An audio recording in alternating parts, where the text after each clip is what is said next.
कर सावधान रहना। देखो, आप जिससे प्रेम करते हो ना, उसको कभी भूलते नहीं हो। प्रेम और विस्मृति ही संभव नहीं है। यदि हमारा भगवान के प्रति प्रेम है, भक्ति है, तो हम भूलेंगे नहीं। जब भूलेंगे नहीं, उसी को कहते हैं सावधानी में रहना। और फिर उसके बाद ये गड़बड़ नहीं, I am so sorry, I forgotten. हाँ, इसीलिए सावधानतया सुनो। फिर उन्होंने बताया कि इस कलयुग में सबसे सिंपल जो साधना है वह है श्रीमद् भागवत शास्त्र का प्रवचन सुनना, करना। और जब सुखदेव जी राजा परीक्षित जी को कथा सुनाने के लिए विराजमान हुए, तब देवता लोग उनके पास आ गए और कहते हैं कि हे सुखदेव जी, ये अमृत कलश आप ले लो और यह भागवत का जो कथामृत है वो हमको दे दो। अब ये जो कहानी आती है तो ठीक से समझ लेना। कहने का तात्पर्य ये है, अमृत 3 प्रकार का होता है। एक प्रकार का अमृत वो है कि जिसके द्वारा हमारी भूख प्यास मिटती है। इसको मृत्यु लोक का अमृत कहते हैं। जब भूख प्यास लगती है तो आदमी परेशान है, थोड़ा खा लिया पी लिया तो यह हम मृत से या दुख से मुक्त हो गए। दूसरा अमृत होता है जो स्वर्ग में देवताओं के पास होता है और जिसको लेकर के मोहिनी जी आई थी और वो उसका डिस्ट्रीब्यूशन किया था। और फिर बीच में सूर्य चंद्र के बीच में अपने राहु महाराज आके बैठे और भगवान ने उनको भी दे दिया था। तो उनको बताया, देखो तो ये तो दैत्य है। फिर उनका गला काट दिया।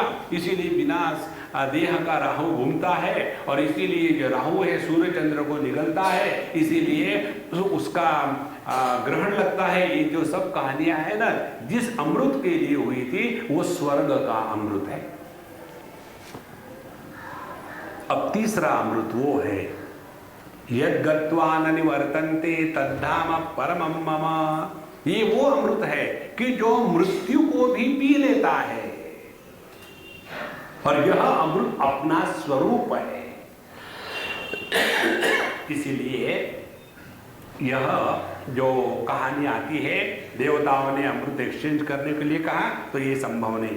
इसी को शास्त्र के सिद्धांत में भगवद गीता के 9वें अध्याय में भगवान बताते हैं कि जो लोग अनेक प्रकार का पुण्य कर्म दान धर्म करके स्वर्ग जाते हैं, तो स्वर्ग जाने के बाद कब तक रहेंगे वहां? जब तक कि आपका वीसा वैलिड है तब तक।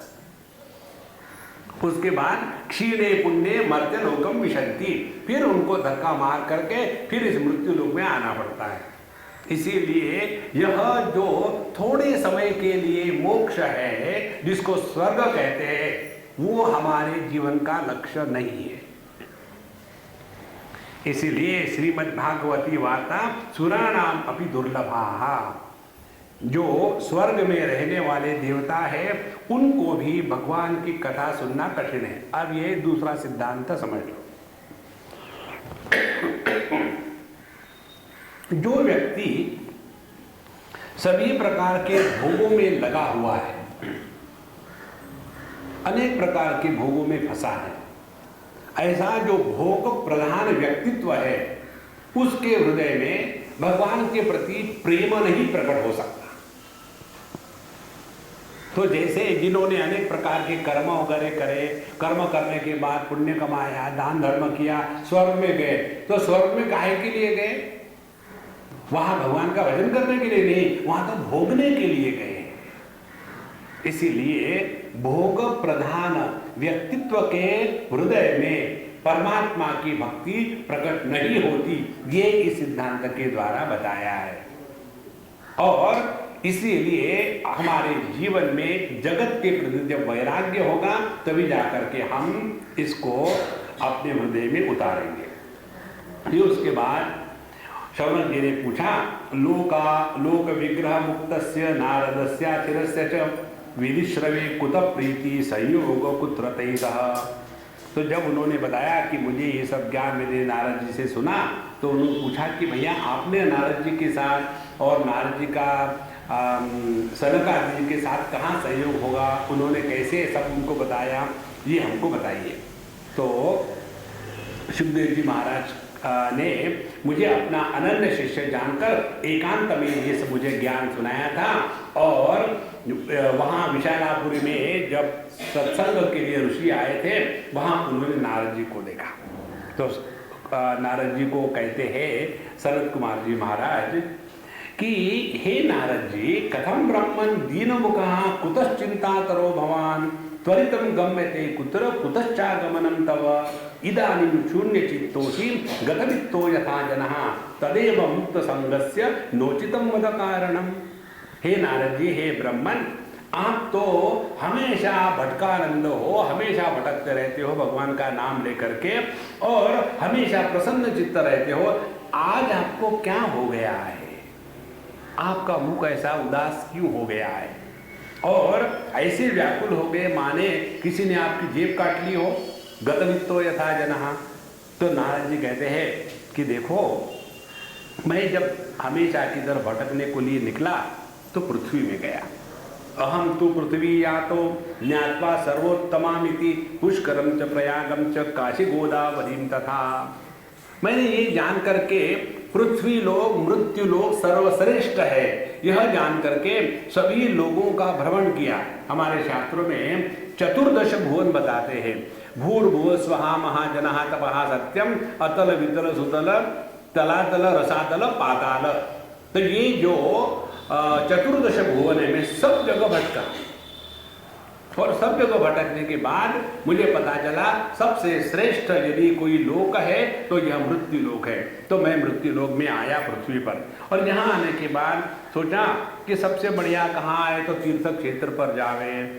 तो मैं अनेक प्रकार के तीर्थ क्षेत्र है, प्रयाग, पुष्कर, काशी, गोदावरी, हरि क्षेत्र, कुरुक्षेत्र, श्रीरंग, सेतु बंधनम, रामेश्वरम, सब जगह इधर उधर गया, लेकिन मुझे कहीं भी शांति नहीं मिली। देखो, ये कई लोगों का होता है। एक बार एक सज्जन हमारे साथ, बंगाली सज्जन और सज्जनी के साथ आ गए और बोले कि साहू जी, हम आपके साथ आना चाहते हैं वाराणसी आए। अब वाराणसी में अनेक महत्व की बातें हैं। कौन सी? पहली बात है, वाराणसी में लोग मरने के लिए जाते हैं, जिंदा रहने के लिए नहीं जाते। जिंदा रहने के लिए वृंदावन जाते हैं। तो वो आए तो हमने कहा तुम तैयार हो गया? उनको मालूम नहीं था ये। तो बोले हाँ मैं तैयार है। पक्की तैयारी करके आओ? हाँ बिल्कुल पक्की तैयारी करके आए। और आए तो वहाँ चारों तरफ गंदगी है, छोटी छोटी गलियाँ हैं, और गलियों में रिक्शा चलती है, मोटरसाइकिल चलती है, उसके बाद बच्चे क्रिकेट खेलते हैं, उसमें सांड घूमते हैं, वहाँ लोग पान खा के थूकते हैं, सब जगह एकदम आनंद ही आनंद है। जब वो वहाँ आए और हमको इतना बोले स्वामी जी हम सुनने को तैयार नहीं। हमने कहा आते रहो, चलते रहो, अभी पहुँचना है विश्वनाथ जी के मंदिर में। और जब वहाँ पहुँचे सब कुछ हो गया, और अंदर से बड़े विक्षेपित, स्वामी जी हमको लगता हमने गलती करी यहाँ आकर के, चारों तरफ गंदगी। हमने कहा गलती करी, समझ में आया, अच्छा हुआ, लेकिन इसको सुधारो भी। हम गलती को समझ के सुधारना चाहिए। बोले क्या, कैसे सुधारे? चारों तरफ गंदगी। हमने कहा सुधारो अपने को, गंदगी को नहीं। कैसे? हमने कहा सब लोगों के चेहरे की तरफ देखो। इस वाराणसी में एक भी आदमी के चेहरे पर ऐसा फटीचर भाव नहीं है जैसा तुम्हारे बंबई वाले के चेहरे पर है। बोले उसको देखकर मुझे और गुस्सा आ रहा था। चारों तरफ गंदगी और सब मस्त है। हमने कहा मालूम है कि उनको मस्त है, यहाँ सब मरने के लिए आए हैं, और मरना ही है तो रोते रोते क्या मरे, पान खा के मरो, खा के पान बनारस वाला मरो। देखो, अपने दृष्टि को बदलने के लिए आध्यात्मिक साधना होती है। तो इन्होंने कहा कि मैं सब जगह गया, मैं बड़ा दुखी हो गया, आप मुझे बता रहे ये कलयुग ने तो चारों तरफ गंदगी फैला दी है।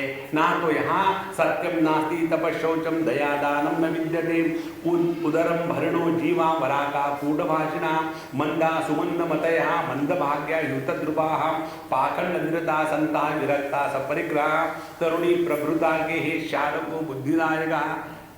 घर में स्त्री का राज्य आ गया है। देखो, तरुणी प्रभुताग्रे